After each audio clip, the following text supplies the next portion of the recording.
Hi guys, నేను మీ black star జైనేంద్ర. ఆరోగ్యం మహాభాగ్యం యూట్యూబ్ ఛానల్కి స్వాగతం, సుస్వాగతం. మార్చి 17, 2025 నుంచి 10th క్లాసు విద్యార్థులందరికీ కూడాను నా శుభాభినందనలు తెలుపుకుంటున్నాను. ఈ మార్చి 17 10th క్లాస్ ఎగ్జామ్స్ సందర్భంగా విద్యార్థులందరికీ కూడాను ఒక చిన్నపాటి మెసేజ్ని, అది కూడాను మీ యొక్క ఈ సంవత్సరం మొత్తం కాదండి, 10 సంవత్సరాలు ఏదైతే మీరు ఫస్ట్ నుంచి 10th దాకా చదివినటువంటి చదువు ఒక ఎత్తు అయితే, ఈ 10th class exam, final exam ఒక ఎత్తు అన్నమాట. మన ఇండియా న్యూజిలాండ్ ఫైనల్ మ్యాచ్ జరిగింది కదా, గెలిస్తే కిక్ ఎలా ఉంటుంది, అలానే మన 10th క్లాస్ స్టూడెంట్స్ ఆ 10th క్లాసు పాస్ అయితే ఎలా ఉంటుందనేది, కిక్ అనేది వాళ్ళలో తీసుకురావడానికి నా చిన్న ప్రయత్నం నేను చేస్తాను. మొత్తం 6 సబ్జెక్టులు ఉంటాయి. ఈ 6 సబ్జెక్టులకు సంబంధించి ఫస్ట్ డే కంపల్సరీగా మన తెలుగే ఉంటుంది. ఆ తెలుగుకు సంబంధించి ఏదైతే మీ ఎగ్జామ్స్ ఉంటుందో దానికి సంబంధించి ముఖ్యంగా గుర్తుపెట్టుకోండి మై డియర్ స్టూడెంట్స్, కంపల్సరీగా రేపు ఎగ్జామ్ అనగా మీరు మాస్టర్లు ఏదైతే చెప్తారో దాన్ని ఎప్పటికప్పుడు రేపు ఏ ఎగ్జామ్ ఉందో ఆ ఎగ్జామ్ గురించే మీరు బాగా శ్రద్ధ పెట్టాలి. మాస్టర్లు ఆటోమేటిక్గా మీరు చెప్తారు మెయిన్ ఏంటి అనేది చెప్పేసి, వాటిని ఒకసారి రీజన్ చేసుకోండి. ఇంకొకసారి ఏదైతే నిద్ర మాత్రం చాలా కంపల్సరీగా నిద్ర అనేది ఒక ఇదిలో ఉండాలి. రీసెంట్గా ఒక మూవీలో కూడా చూశాను ఈ మధ్య, లాస్ట్ ఫైనల్ ఎగ్జామ్కి తను నిద్రపోతాడు. ఏది రాత్రి అంతా చదివి అది మాత్రం చాలా డేంజర్. ఎట్టి పరిస్థితుల్లో 11:30 కల్లా మీరు నిద్రపోవాలి. ఒకవేళ చదివినా కానీ, లేట్ నైట్ చదివినా కానీ 11, 11:30 కల్లా, అసలు 10 కల్లా నిద్రపోతే ఇంకా బెటర్. ఎందుకంటే 10 కల్లా నిద్రపోతే మార్నింగ్ 4:30కి లెగవచ్చు. 4:30కి లెగిస్తే ఎగ్జామ్ ఆటోమేటిక్ నాకు తెలిసి 9:30 లోపే ఉంటుంది కాబట్టి ఎగ్జామ్. అలా మీరు ఆ ఎగ్జామ్ టైం కల్లా కూడాను ఏదైనా గుర్తుపెట్టుకోండి. మళ్ళీ మార్నింగ్ తినే ఆహారం ఏదైతే ఉంటుందో దానికి ప్రభావం మీ ఎగ్జామ్ మీద కూడా ఉంటుంది, తినే ప్రభావం. కాబట్టి హెవీ ఫుడ్ లాంటివి తీసుకోవద్దు. సాధ్యమైనంత వరకు తక్కువగా లో క్యాలరీస్ ఉన్న ఫుడ్ని మాత్రమే తీసుకోండి. ఉదాహరణకి జస్ట్ 2 ఇడ్లీ చాలు, ఎగ్జామ్ అయిపోయిన తర్వాత చూసుకోవచ్చు. లేదా ఏదన్నా న్యూట్రిషన్కి సంబంధించిన కాయలు, పళ్ళు ఇవి తీసుకోండి. అంతేగాని పొద్దున్నే ఈరోజు మార్నింగ్ ఎగ్జామ్కి వెళ్ళేటప్పుడు పొద్దున్నే రాత్రి మిగిలిపోయినటువంటి బిర్యానీ ఉందని చెప్పేసి తిన్నారనుకోండి, చాలా డేంజర్. మన మైండ్లో చదువుకున్న కూడా గుర్తుకు రావు. కాబట్టి హెల్దీ ఫుడ్ తీసుకొని కంపల్సరీగా రాత్రి అయితే ఏదైతే చదువుకున్నామో ఈరోజు ఎగ్జాము ఏది ఉందో దానికి సంబంధించిన రాత్రి కొంచెం రివిజన్ చేసుకొని, మాస్టర్లు చెప్పినాయి అలాగే ఫ్రెండ్స్తో డిస్కస్ చేసినాయి ఇవన్నీ కూడాను మీ మైండ్కి మీరు ముందే చెప్పుకోండి. ఈరోజు తెలుగు ఎగ్జాము, ఇంకా నీ ఇష్టం, నువ్వే బాగా చూసుకోవాలి, రాసుకోవాలని చెప్పేసి మన మైండ్కి ఎప్పుడైతే మనం సూచన ఇస్తామో ఆటోమేటిక్గా మన మైండ్ ఆ పనిలో ఉంటుంది. ఓ మా బాస్ చెప్పాడు నాకు ఈరోజు, సో తెలుగు ఎగ్జామ్ అని చెప్పేసి ఒక సరికొత్తమైనటువంటి ఒక తేజస్సు మీ మైండ్ ఆటోమేటిక్గా రిసీవ్ చేసుకుంటుంది. కాబట్టి ఆ తెలుగు ఎగ్జామ్ అనేది బ్రహ్మాండంగా రాయగలుగుతారు. నెక్స్ట్ డే ఇంగ్లీష్ ఉంటుంది కంపల్సరీగా, యాజ్ యూజువల్గా ఏది ఉంటుందో అది సేమ్. మళ్ళీ మ్యాథమెటిక్స్ ఉంటుంది, అలాగే సైన్స్, అలాగే సోషల్, అలాగే ఇంగ్లీషు. ఇలా ప్రతి ఎగ్జామ్ కూడాను నేను చెప్పేది ఒకటే, సాధ్యమైనంత వరకు నిద్ర అనేది కంపల్సరీగా ఉండాలి. వాటర్ క్వాంటిటీ కూడా బాగా తీసుకోవాలి. అలాగే ఫుడ్ విషయంలో కూడాను ఈ ఎగ్జామ్స్ జరిగినన్ని రోజులు కూడాను నాన్ వెజ్కి దూరంగా ఉండండి. నాన్ వెజ్కి దూరంగా ఉంటే మాత్రం చాలా అంటే చాలా చక్కగా ఎగ్జామ్స్ అన్నీ కూడాను బ్రహ్మాండంగా రాయగలుగుతారు. నాన్ వెజ్కి దూరంగా ఉండండి. తర్వాత చూసే ఈ క్రికెట్, స్పోర్ట్స్ సంబంధించినవి కానీ, లేదంటే సినిమాలు, లేదా సీరియల్స్, అలాగే ఓటీటీలో రిలీజ్ అవుతున్నటువంటి ఇవన్నీ కూడా వాటన్నిటికీ దూరంగా ఉండండి. ఈ ఎగ్జామ్స్ అయిపోయిన దాకా కూడాను ఒక పరీక్ష అనమాట. ఇక ఫైనల్, ఈ 10th క్లాస్ ఫైనల్ ఎగ్జామ్ అనేది ఎటువంటిదంటే ఒక బ్రిడ్జి లాంటిది.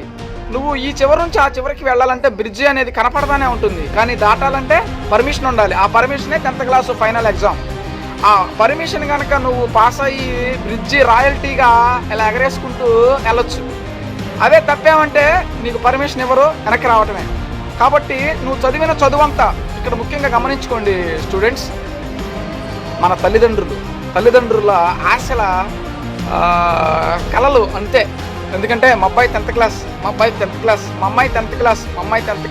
అమ్మాయికి 10th క్లాస్ ఎగ్జామ్స్ 17వ తారీఖు నుంచి ఇట్లా ఆఫీసులో కానీ పనిచేసే వాళ్ళలో కానీ ప్రతి ఒక్కరు కూడా వాళ్ళ రెక్కల కష్టాన్ని 10th క్లాస్ ఫైనల్ ఎగ్జామ్స్ మీద మీరు రాయబోయే వాళ్ళ రెక్కల కష్టాన్ని, నమ్మకాన్ని వమ్ము చేయొద్దు ముఖ్యంగా. ఎందుకంటే ఎన్నో ఏళ్ల నుంచి వాళ్ళు కళ్ళకంటూ ఉన్నారు. మా అబ్బాయి 10th క్లాస్ అయిపోయిన తర్వాత ఇంటర్ అయిపోయిన తర్వాత ఇంకా వాళ్ళ కళ్ళకి కనీసం 10% నుంచి 100% ఇచ్చేవాళ్ళు కూడా ఉన్నారు. వాళ్ళకి నా హ్యాట్స్ ఆఫ్. ఎందుకంటే తల్లిదండ్రులను దృష్టిలో పెట్టుకొని చదువుకునే వాళ్ళు ఎప్పుడు కూడాను లైఫ్లో బాగుపడనట్టు లేదు. వాళ్ళని కనుక నమ్ముకొని ఇచ్చేస్తే ఆటోమేటిక్గా వేరే లెవెల్లో ఉంటారు వాళ్ళు. కొన్ని పరిస్థితుల దృష్ట్యా కొంతమంది ఏంటంటే ఇక్కడ మీరు ఇంకోటి గమనించాలి స్టూడెంట్స్, ఇక్కడ మరీ గుర్తుపెట్టుకోండి. ఎప్పుడైతే మీరు 10th క్లాస్ ఎగ్జామ్స్ని ఒక యుద్ధంలాగా చేస్తారో ఆ యుద్ధంలో మీరే రాజు, మీరే కింగు. ఒక పాట కూడా, ఎవరేమీ అనుకున్నా నువ్వుండే రాజ్యా నా రాజు నువ్వే, మంత్రి నువ్వే, బంటు నువ్వే. ఆ పాట కరెక్ట్గా 10th క్లాస్ వాళ్ళకి సరిపోయింది అంతే. ఏదన్నా అనుకోండి అండి, నేను 10th క్లాస్ పాస్ అవ్వాలి, హయ్యర్ స్టడీస్కి తొలిమెట్టు ఏదైనా ఉందంటే మాత్రం 10th క్లాసే. ఎందుకంటే మాకు చిన్నప్పుడు చెప్పేవాళ్ళు ఎవరు లేరు. అయినప్పటికీ మా బాధలు పడి ఏదో పాస్ అయ్యాము. ఫ్యామిలీ కొన్ని అనివార్య కారణాల వల్ల లక్కీగా దేవుడి దయ వల్ల ఇప్పుడు హ్యాపీగా, హెల్తీగా, యాక్టివ్గా ఉంటున్నాం. సో ఇంకొక 2 ఇయర్స్లో మా అబ్బాయి 10th క్లాస్కి వస్తాడు, పాప 3 ఇయర్స్లో వస్తుంది. నాకైతే ఇప్పుడున్నటువంటి ఈ మన స్టూడెంట్స్ ఎవరైతే రాయబోతున్నారో వాళ్ళందరికీ కూడాను శుభాభినందనలు తెలుపుతున్నాను. మరీ ముఖ్యంగా మీరు ఈ వేసే ఫస్ట్ స్టెప్ ఏదైతే 10th క్లాస్లో మీకు వచ్చేటువంటి మార్క్స్ విధంగానే ఇంటర్లో మీకు కొన్ని కాలేజీలు పిలిచల్లా ఇస్తారు సీట్లు. 550 దాటిన ప్రతి స్టూడెంట్కి 550 నుంచి 600 లోపు వచ్చే స్టూడెంట్స్ అందరూ కూడాను ప్రతి ఒక్క పెద్ద కాలేజీలో అందరూ కూడాను ఇంటికాడ క్యూలు కడతారు. మా కాలేజీలో చేర్చండి, మా అమ్మాయిని మా కాలేజీలో చేర్చండి అని చెప్పేసి ఎగబడతారు. సో అది దృష్టిలో పెట్టుకోండి. మన చదువు తల్లిదండ్రులకి ఒక బూస్టప్ లాగా ఉండాలి. ఆ తల్లిదండ్రులు పెట్టుకున్నటువంటి నమ్మకాన్ని వమ్ము చేయకుండా మీరు చదివే చదువు ఒక అర్థం. అలాగే మీ స్కూల్కి, అలాగే మీ ఊరికి, మీ జిల్లాకి, మీ రాష్ట్రానికి, మీ దేశానికి పేరు తీసుకొచ్చేటట్టుగా ఉండాలి. మార్చి 17 మీ లైఫ్లో ఈ సంవత్సరం రాస్తున్నటువంటి 10th క్లాస్ విద్యార్థులందరికీ కూడాను ఒక మైల్ రాగా నిలిచిపోయింది. 2025 మార్చి 15 నేను 10th క్లాస్ ఎగ్జామ్ రాశాను, టాప్ లెవెల్లో పాస్ అయ్యానని చెప్పేసి ఇలా ఎగరేసుకుంటూ చెప్పొచ్చు. సో దాన్ని ఎవ్వరు కూడాను అశ్రద్ధ చేయొద్దు. మార్నింగే లేకపోండి, సాధ్యమైనంత వరకు హెవీ ఫుడ్ అలాంటిది మాత్రం తీసుకోవద్దు. సాధ్యమైనంత వరకు ద్రవ పదార్థాలను తీసుకోండి.